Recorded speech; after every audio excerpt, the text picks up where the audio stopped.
Ġiet fit-tmiema żjara ta' 3 ijiem f'Malta tal-Kumitat tat-Trasport u t-Turiżmu tal-Parlament Ewropew. Id-delegazzjoni magħmula minn 6 membri tal-Parlament Ewropew tmexxiet mill-Membru Parlamentari Ewropew Litwen Virginijus Sinkevicius. Il-Kumitat żarat ta' proġett infrastrutturali fosthom is-sistema Shore to Ship fil-Port il-Kbir, il-Marsa Junction u l-proġett tal-mina ta' Ħalkirkop. Ma' TVM News Sinkevicius qal li żjara f'Malta kienet waħda intensiva u ta' suċċess. Innota fost l-oħrajn taħdidiet importanti dwar it-tnaqqis tal-emissjonijiet u l-karozzi mit-toroq u l-linja nazzjonali tal-ajru mal-Ministru għat-Trasport Chris Bonnet u l-Ministru għall-Ambjent Miriam Dalli. On one hand, we were probably very happy to hear the success that Malta is living in with the increasing number of tourists, with the increasing number of people who actually live on the island. On the other hand, that also possesses significant infrastructure pressure.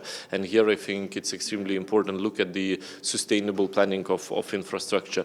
Only improving roads will most likely cause more cars on those roads, will actually send a clear signal to people to invest into the car. So there has to be also significant investment into the public transportation and to alternative transports.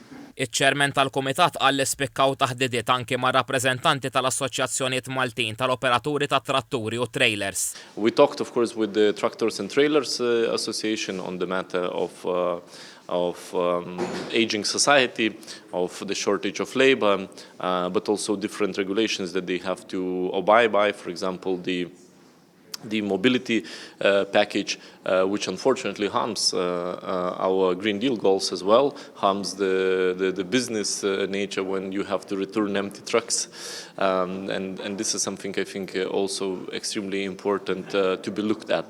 Id-delegazzjoni żaret ukoll Għawdex fejn evalwat il-konnettività bil-baħar bejn il-Gżejjer Maltin. I think clearly some of the Maltese infrastructure, harbour infrastructure, ferry infrastructure was not built for the catering the amounts of people that it does at this moment, and that possesses a threat and danger. So therefore, I think it's very much needed to have a project that would be probably blended with the national budget money and EU money to improve those conditions.